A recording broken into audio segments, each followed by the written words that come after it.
안녕하세요. 주양가족 여러분, 김성민 목사입니다. 오늘 하루도 주님의 청지기로서 주님께서 맡겨진 그 사명을 온전히 완수할 수 있는 귀한 하나님의 사명자들이 되기를 주의 이름으로 바랍니다.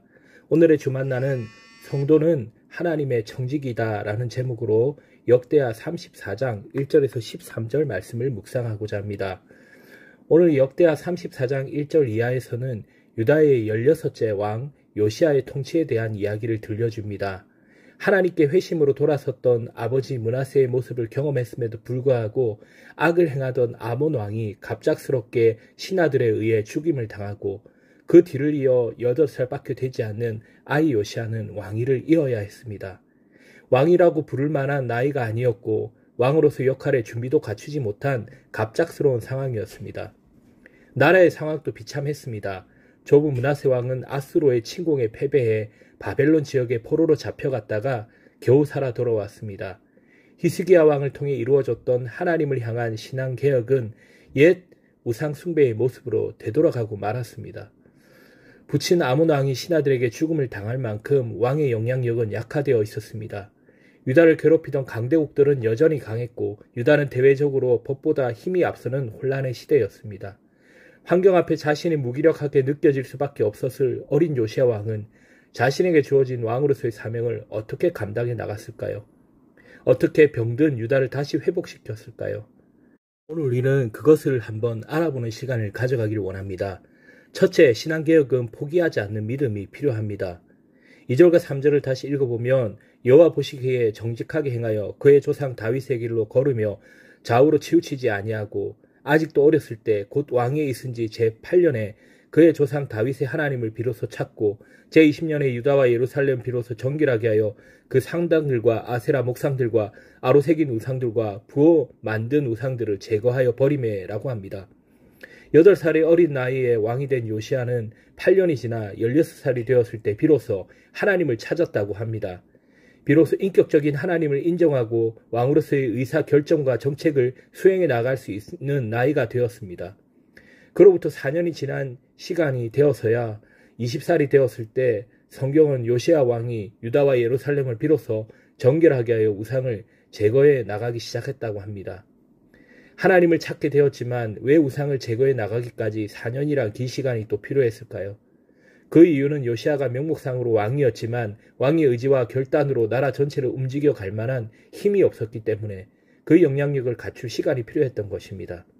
그런데 여기서 요시아 왕의 믿음과 확신이 드러납니다. 하나님을 찾고 하나님의 뜻을 따라 행하기를 원하는 결단을 하였으나 16살의 요시아 왕은 유다를 향해 하나님께서 주신 소명을 행할 힘이 없었습니다. 그러나 요시아 왕은 자기의 무기력에도 불구하고 포기하지 않았습니다. 하나님께 향해야 할 그 마음들을 돌이키기 위해 우상을 제거하고 영적으로 유다를 정결하게 하는 일은 비록 할 수 없지만 요시아 왕은 그 비전을 포기하지 않았습니다. 시간이 걸려도 상황이 열악해도 요시아 왕의 마음에 담긴 하나님께 나라를 바로 세우기를 원하는 그것을 내려놓지 않았습니다. 우리 가운데 하나님께서 주신 거룩한 소명과 아름다운 비전이 있습니까? 비록 지금 우리가 감당할 수 없고 이룰 수 있는 방법이 없더라도 포기하지 않기를 바랍니다. 둘째로 신앙개혁에 내가 서야 합니다. 유다를 영적으로 정결하게 하는데 수많은 일이 산재되어 있었습니다. 그래서 요시아 왕은 우선순위를 두고 일을 행했습니다. 요시아는 먼저 유다와 예루살렘에 있는 모든 우상과 목상들을 제거해 나갑니다. 어떤 다른 신하에게 위임하지 않았습니다. 왕이 직접 이 일을 지휘합니다. 본문 4절의 말씀입니다. 무리가 왕 앞에 바알의 제단을 헐었으며 바로 요시아 왕 앞에서 백성들이 우상의 제단을 헐어냈습니다.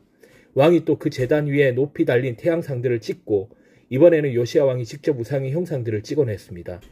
백성들 가운데서는 자신들을 섬기고 예배하던 우상을 훼손하는 것을 두려워하는 자들이 있었을 것입니다. 혹시 내가 저주를 받진 않을까, 자신에게 좋지 않은 일이 일어나지 않을까 걱정하는 이들도 있었을 것입니다. 요시아 왕은 그저 왕자에 앉아 명령만 하지 않았습니다. 모든 백성들이 우상의 제단과 형상을 깨뜨릴 수 있도록 먼저 행동했습니다. 왕은 친히 그들에게 찾아가 자신의 손으로 직접 우상을 깨뜨리고 우상 숭배에 앞장섰던 제사장들을 제거해 나가기 시작했습니다. 1절 하반절에는 이렇게 써 있습니다. 온 이스라엘 땅에 있는 모든 태양상을 찍고 예루살렘으로 돌아왔더라. 온 이스라엘 땅 구석구석에 요시야 왕 안에 두신 하나님의 열정과 확신이 심겼습니다. 신앙개혁은 누군가가 대신해 줄 수 없습니다. 하나님께서 바로 그 사람에게 맡기신 사명이며 소원입니다. 요시야가 다스리는 유다도 거대한 조직이 있는 국가입니다. 그런 국가에서 왕이 직접 나서서 행하는 이유는 무엇입니까?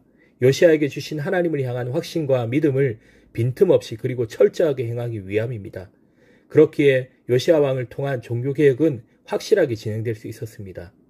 비록 지금은 당장 신앙을 개혁할 수 있는 힘이 부족하고 환경이 되지 않을지라도 개혁을 포기하지 않고 확신하는 사람이 되어야 합니다.